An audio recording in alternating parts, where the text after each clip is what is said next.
স্বাগতম, নমস্কার। আজকে আহ, চেনা চিত্র অজানা গল্পে খুব মর্মান্তিক একটি ঘটনা এবং তাই নিয়ে কিছু কথা।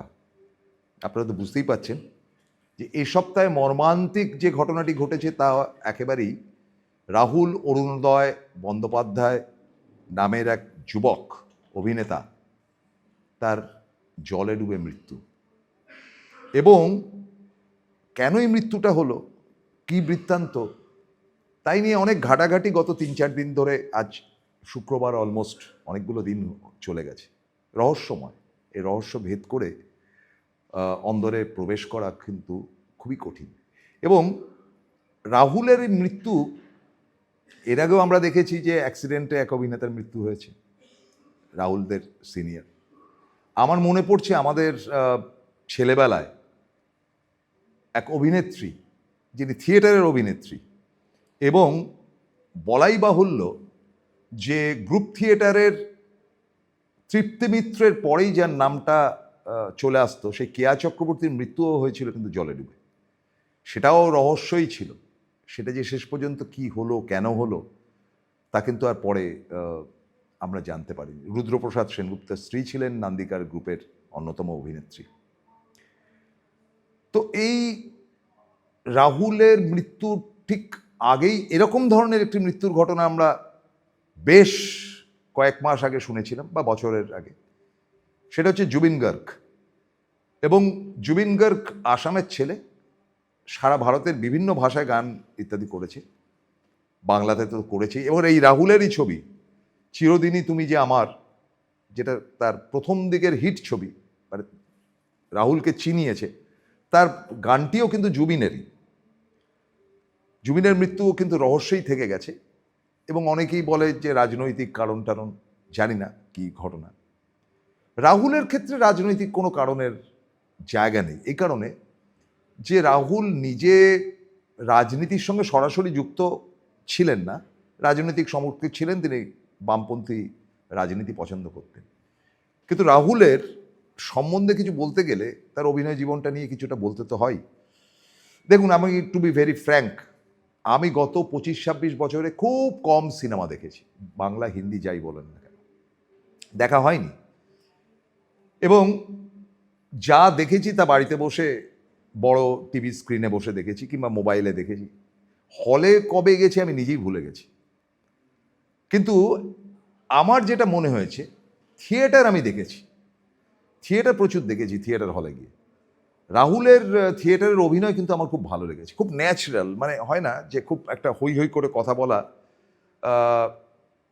বেশ একটা অতি নাটকীয় একটা অ্যাটিচিউড, সেটা রাহুলের মধ্যে ছিল না। রাহুল কিন্তু খুব, কি বলা যায়, লো অ্যাক্টিং করতেন, মানে একটু নিচু গ্রামে আস্তে আস্তে কথা বলা, এক্সপ্রেশন, বডি ল্যাঙ্গুয়েজ সবটাই খুব ভালো ছিল। খুব স্ট্রং অভিনেতা ছিলেন, কোনো সন্দেহই নেই।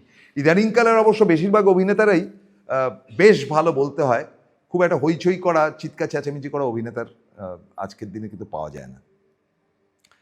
আমি একটা ছবি দেখেছিলাম রাহুলের, এবং সেই ছবিটা আমি 2-4 বার দেখেছি, কারণ ওরকম একটা জবরদস্ত গল্প নিয়ে সিনেমা। এবং সেটা হচ্ছে গিয়ে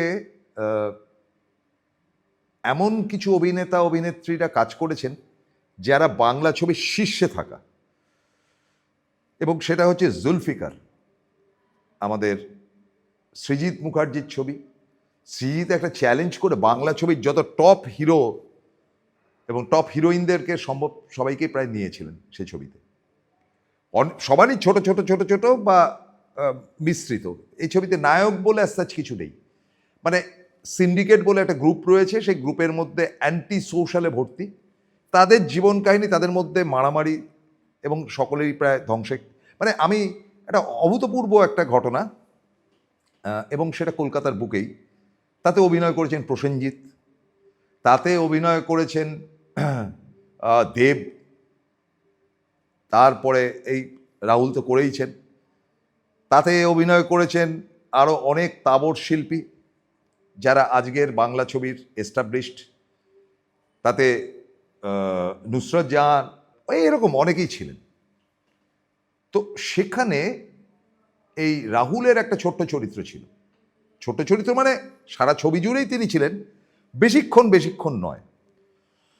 এবং সেই চরিত্রটা হচ্ছে এক পুলিশ ইন্সপেক্টরের রোল। তিনি যে করাপ্ট ইন্সপেক্টর তাতে কোনো সন্দেহই নেই, কিন্তু ওই সিন্ডিকেটের সঙ্গে যুক্ত, মানে সেখানে জাহাজ ঘাটে মাল ওঠানামা করে, তার থেকে তার আমদানি থাকে, করতে করতে তিনিও ওই সিন্ডিকেটের মধ্যে ভিড়ে গিয়েছিলেন। এবং এই চরিত্রটার নাম ছিল লালটু, এখন আমার মনে রয়েছে, ভালো নাম কি ছিল জানি না। আমার এখনো মনে আছে যে গল্পটা বলছে রাহুল একদম শুরুতে, যে সেখানে তার ওই অঞ্চলে কাজ শেষ, জাহাজঘাট অঞ্চল, যেটা আজকের দিনে আপনারা দেখতে পাবেন যে একদম গঙ্গার ঘাট দিয়ে একবারে শেষ প্রান্তে চলে যাওয়া, যেটা বাণিজ্যিক ক্ষেত্রে অনেকগুলো ব্যাপার আছে। ইচ্ছা করে নামটা বলছি না, কারণ সামনে নির্বাচন বলে, ববি হাকিমের এলাকা, এটুকু বলে দিচ্ছি। তো সেখানে এই পুলিশ ইন্সপেক্টর পরিবর্তন হচ্ছে, নতুন পুলিশ ইন্সপেক্টর আসছে।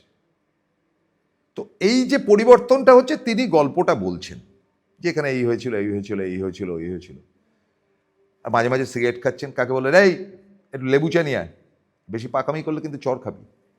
এত সাবলীল, এত ন্যাচারাল অ্যাক্টিং করেছিলেন যে আমি এখনো পর্যন্ত তার সেই অভিনয়টা ভুলতে পারিনি। কিন্তু রাহুলকে আমার ভালো লাগার একটু অন্য দিক আছে, সেটা হচ্ছে আমাদের প্রফেশন। তিনি টেলিভিশনে কি করেছেন বা সিরিয়াল দেখেন, আমি সিরিয়াল দেখিই না, বিরক্তিকর ব্যাপার। কিন্তু তিনি একটা ইউটিউব নিজের খুলেছিলেন, সহজ কথা।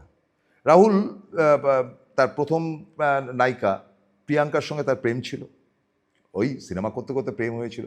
তারা দীর্ঘদিন লিভ টুগেদার করেছিলেন, পরে বিয়ে করেন, তাদের একটা ছেলে, ছেলেটির নাম সহজ। আলাদা থাকতেন, মানে রাহুল থাকতো তার মায়ের সঙ্গে, আবার সহজ থাকতো তার মায়ের সঙ্গে।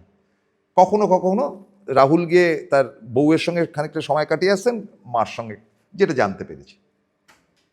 এখন ঘটনা হচ্ছে যেটা, যে এই যে প্রিয়াঙ্কা রাহুলের প্রেম বিবাহ ইত্যাদি, সেখান থেকে তো একটা গল্প তৈরি হয়েছে, সে ব্যাপারে যাচ্ছি না। কিন্তু সহজ কথা বলে ইউটিউবটা খুলেছিল রাহুল, যেটা আমি নিয়মিত দেখতাম, এবং সেখানে শীর্ষেন্দু মুখোপাধ্যায়, ব্রাত্য বসু থেকে শুরু করে সমস্ত তাবর তাবর মানুষদের, বিভিন্ন পেশার মানুষদেরকে তিনি নিয়ে এসে ইন্টারভিউ করতেন। এবং আমি দৃঢ়কণ্ঠে বলবো যে আজকের দিনে যারা সঞ্চালনা করেন, এত ন্যাচারাল এবং এত পড়াশুনো করা সঞ্চালক খুব কম দেখেছি আমি, পরিষ্কার কথা। আজকের দিনে সঞ্চালনাটা, আমি বলতে বাধ্য হচ্ছি টেলিভিশনের একজন সিনিয়র জার্নালিস্ট হিসেবে, সঞ্চালনা জানেই না অর্ধেক। ওই ঠিক আছে, করছি ভাই, করে নিচ্ছি। কিন্তু রাহুল তো এই ট্রেডেরই না, তিনি করতেন মানে এত ন্যাচারাল এবং এত হিউজ পড়াশুনো। উদ্বাস্তু কলোনির ছেলে ছিল বিজয়গড়ের, বাবা মা ওপার থেকে এসছে, গোড়া ইস্ট বেঙ্গলের সমর্থক এবং সিপিএমের সমর্থক, এই কমন ব্যাপারটা রাহুলের ছিল। কিন্তু আমি মুগ্ধ হয়ে ওর এই সহজ কথাটা দেখতাম। আজকেও এই আপনাদের সামনে শুটিং করতে আসার আগে সহজ কথাতে ও আর ব্রাত্য বসেছিল, তাদের একটা অংশ দেখছিলাম। সেখানে ব্রাত্য ভুলে গেছিল তার মন্ত্রিত্ব, তার রাজনীতি, এবং রাহুলও তার সিনেমা জগৎটা ভুলে ইস্টবেঙ্গলের কৃষাণু কেমন খেলতো তাই নিয়ে আলোচনা করছিল। এত ন্যাচারাল, এত পড়াশুনো, এত ভাবাবেগ, এবং সেখান থেকে থিয়েটার, সিনেমা ইত্যাদি নানান রকম গল্প করতে করতে রাহুল চলে গেল। অ্যাক্সিডেন্টটা কেন হলো, তিনি জলে নেমে কেন শুটিং করলেন, বিতর্ক আপ টু বিতর্ক। এবং তালসারিতে যেখানে এই শুটিংটা হয়েছে, সেটা উড়িষ্যাতে, সেখানকার পুলিশ বলেছে আমাদের পারমিশন নেয়নি। তাহলে ভাই, লীনা গঙ্গোপাধ্যায় নাকি, তিনি নাকি খুব ইনফ্লুয়েন্সিয়াল প্রযোজিকা, তিনি তার উত্তরটা দিতে পারবেন। কারণ মৃত্যুটা খুন নয়, এটুকু বলা যেতে পারে এখনো পর্যন্ত যা, কিন্তু ক্যালাসনেস তো বটেই এই ধরনের। এবং স্ক্রিপ্টের মধ্যেও কিন্তু সমুদ্রের কোনো দৃশ্যের ব্যাপার ছিল না। তাহলে ছেলেটা মারা গেল কী করে? তারা নাকি জলে নেমেছিল, এবং সবাই জানে যে এই অঞ্চলটায়, উড়িষ্যার এই সমুদ্র তটটা, এই তালসারি অঞ্চলটিতে চোরা বালি প্রচণ্ড, সেই চোরা বালিতে আটকে গেল, এবং আটকে তার মৃত্যু হলো। একজন অভিনেতা এইভাবে মারা যেতে পারে, এটা মানে কল্পনা করা যায় না। আমি শোকাহত, এবং অবশ্যই আমি মনে করি যেহেতু ওটা উড়িষ্যা গভর্নমেন্ট কিছু করবে না, আমাদের পশ্চিমবঙ্গের গোয়েন্দা দপ্তরই দেখুক যে কেন ঘটনাটি ঘটেছিল। কিন্তু এটা আমি বলবই যে রাহুলের মৃত্যুর তদন্তটা হোক। রাহুলের উদ্দেশ্যে শ্রদ্ধা জানি, সে বয়সে আমার আর্ধেক, মানে অলমোস্ট, কিন্তু তার উদ্দেশ্যে শ্রদ্ধা জানি। রাহুল, তুমি যেখানেই থাকো ভালো থাকো।